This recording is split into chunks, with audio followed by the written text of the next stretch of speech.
Hi, പുതിയൊരു വീഡിയോയിലേക്ക് സ്വാഗതം. ഹൈറിച്ചിൻ്റെ ഇപ്പോഴത്തെ പ്രശ്നങ്ങൾ കാരണം ഇപ്പോഴത്തെ പ്രശ്നം എന്ന് പറയുന്നത് എല്ലാവരും തന്നെ FIR ഇടും എന്നുള്ള ഭീഷണിപ്പെടുത്തുന്നു, സിഒനെ ഭീഷണിപ്പെടുത്തുന്നു. അതുപോലെ എല്ലാവരും തന്നെ സിഒനെ വിളിച്ച് ശല്യപ്പെടുത്തുന്നു എന്നുള്ളതാണ്. അതിന് പിന്നിൽ ഒരു പ്രബലമായ ഗ്രൂപ്പാണ്. അവർക്ക് 2 ഗ്രൂപ്പുണ്ട്. രണ്ടിലും കൂടി 1500-ലധികം ആൾക്കാരുണ്ട്. അപ്പോൾ അവർക്ക് ഇപ്പോൾ കാര്യങ്ങൾ മനസ്സിലായി. ലീഡർമാരും സൊസൈറ്റിയും സിഒയും എല്ലാം കൂടി ചേർന്ന് അവരെ 2 വർഷമായി വഞ്ചിക്കുകയായിരുന്നു എന്നുള്ള കാര്യം അവർക്ക് മനസ്സിലായി. 11 മാസമായിട്ടും അപ്പീൽ ഫയൽ ചെയ്ത് ഇതുവരെ അപ്പീൽ വാദിക്കാൻ ഇവർ ശ്രമിക്കുന്നില്ല എന്ന് ഇവർ മനസ്സിലാക്കി. ഇവരുടെ പേഴ്സണൽ കാര്യങ്ങൾക്ക് വേണ്ടി മാത്രമാണ് അപ്പീൽ കൊടുത്തിരിക്കുന്നത്. അത് മാറ്റിവെക്കുകയാണ് എന്ന് മനസ്സിലായി. അതുപോലെ തന്നെ മറ്റ് എല്ലാ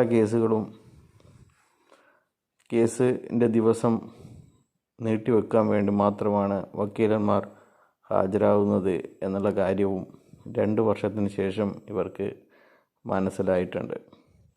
അപ്പോൾ സിഒ തന്നെ മുന്നിട്ടിറങ്ങി ഈ ഒരു ഗ്രൂപ്പ് എങ്ങനെയും പൊളിക്കുക എന്നുള്ള ലക്ഷ്യത്തോടു കൂടി ചില നിർദ്ദേശങ്ങളൊക്കെ വച്ചിട്ടുണ്ട് എന്നാണ് അറിയുന്നത്.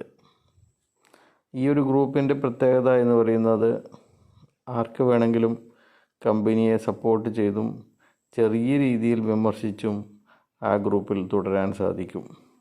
നല്ല രീതിയിൽ വിമർശിച്ചാൽ ആ നിമിഷം തന്നെ ഗ്രൂപ്പിൽ നിന്ന് പുറത്ത് കടക്കേണ്ടി വരും, പുറത്താക്കുന്നതായിരിക്കും.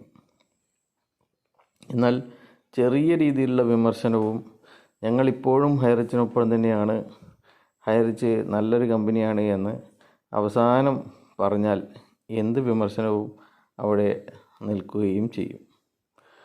അപ്പോൾ ഈ ഒരു ഗ്രൂപ്പിനെ പൊളിക്കാൻ വേണ്ടി കമ്പനിയുടെ സിഇഒ തന്നെ മുന്നിട്ടിറങ്ങിയിരിക്കുകയാണ്. അവർ പറയുന്നത് ഇവരിങ്ങനെ അപ്ഡേഷൻ കൊടുക്കുന്നത് കൊണ്ടാണ് എല്ലാവരും ആ ഗ്രൂപ്പിൽ നിൽക്കുന്നത്.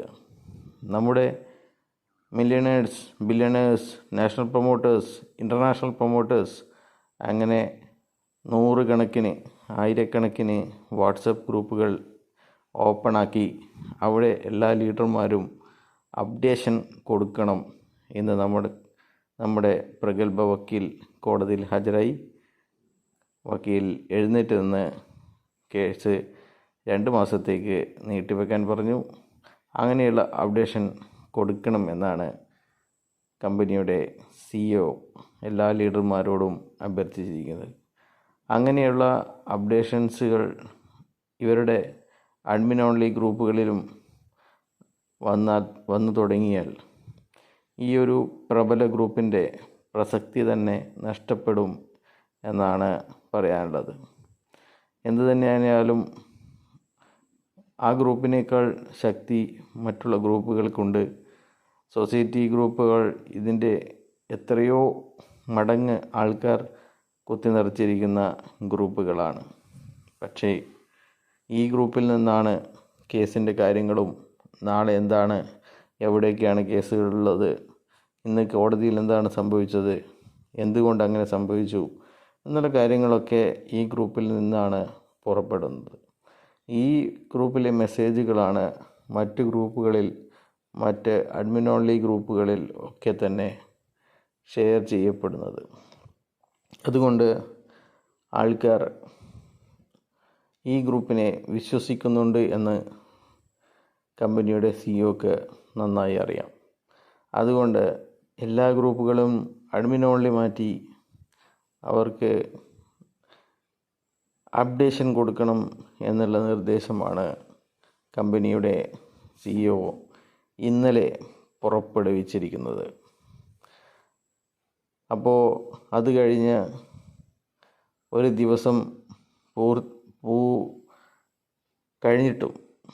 ദിവസം കഴിഞ്ഞിട്ടും ആരും തന്നെ ഒരു ഗ്രൂപ്പും തന്നെ അഡ്മിൻ ഓൺലി മാറ്റിയിട്ടില്ല എന്നുള്ളതാണ് ഇപ്പോൾ ലഭിക്കുന്ന വിവരം.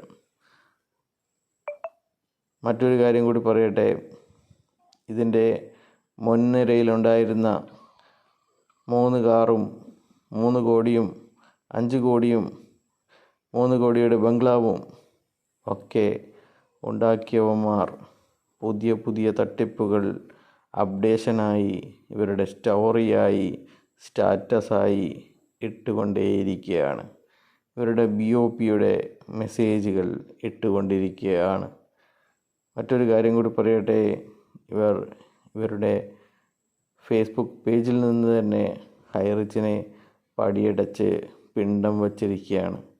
എല്ലാ പോസ്റ്റുകളും ഇവർ ഡിലീറ്റ് ചെയ്തു എന്നാണ് മനസ്സിലാക്കേണ്ടത്. നിങ്ങൾക്ക് വേണമെങ്കിൽ ഷബീബ് ഷായുടെയോ അല്ലെങ്കിൽ ദിലീപ് തിരൂറിൻ്റെയോ ദീപേഷ് തിരൂറിൻ്റെയോ ഒക്കെ ജലീലിൻ്റെയോ ഒക്കെ ഫേസ്ബുക്ക്, യൂട്യൂബ് എന്നിവ നിങ്ങൾക്ക് പരിശോധിച്ചാൽ ആ കാര്യങ്ങൾ മനസ്സിലാവും. അപ്പോൾ പറഞ്ഞു വരുന്നത് ഇതാണ്. ഒരിക്കലും മറ്റ് തട്ടിപ്പുകൾ ചെയ്യുന്ന ലീഡർമാർ ഒരിക്കലും ഹൈറിച്ച് തിരിച്ചു വരില്ല എന്നറിഞ്ഞുകൊണ്ട് മറ്റ് തട്ടിപ്പുകൾ ചെയ്യാൻ പോയവരാണ്. ED കേസിൽ പ്രതിയായ ചിലർ പറഞ്ഞിരുന്നത് ഈ കേസ് 4-5 വർഷം ഇങ്ങനെ നീണ്ടുപോകും, കുറച്ചൊക്കെ ആൾക്കാർ ഇതിൻ്റെ പുറകെ നിൽക്കും, പക്ഷെങ്കിൽ 4-5 വർഷമാകുമ്പോഴേക്കും ആരും തന്നെ ഇതിൻ്റെ പുറകെ കാണില്ല, അതുകൊണ്ട് ആർക്കും തന്നെ പണം കൊടുക്കേണ്ടിയും വരില്ല എന്നുള്ള കാര്യമാണ് ED കേസിൽ പ്രതിയായ കണ്ണൂർ ജില്ലയിലെ പ്രമുഖനായ ലീഡർ പറഞ്ഞിരുന്നത്. അദ്ദേഹം ഈ 2 വർഷത്തിനിടയിൽ നിരവധി ഇതുപോലുള്ള തട്ടിപ്പുകൾ ചെയ്ത് ജനങ്ങളുടെ പണം കൊള്ളയടിച്ചിട്ടുണ്ട്. ഇപ്പോഴും അദ്ദേഹം ഓരോ 2 മാസവും കൂടുമ്പോഴും അദ്ദേഹം പുതിയ പുതിയ തട്ടിപ്പുകൾ ചെയ്തുകൊണ്ടേ ഇരിക്കുകയാണ്. അപ്പോൾ കമ്പനിയെ ഇപ്പോഴും വിശ്വസിക്കുന്ന നിങ്ങളാണ് മരമണ്ടന്മാർ എന്ന് പറയാതിരിക്കാൻ വയ്യ. കമ്പനി തിരിച്ചു വരില്ല എന്ന് മനസ്സിലാക്കി കമ്പനി വിട്ട് മറ്റ് തട്ടിപ്പുകൾ ചെയ്യുന്നവർ അതിബുദ്ധിമാന്മാർ തന്നെയാണ്.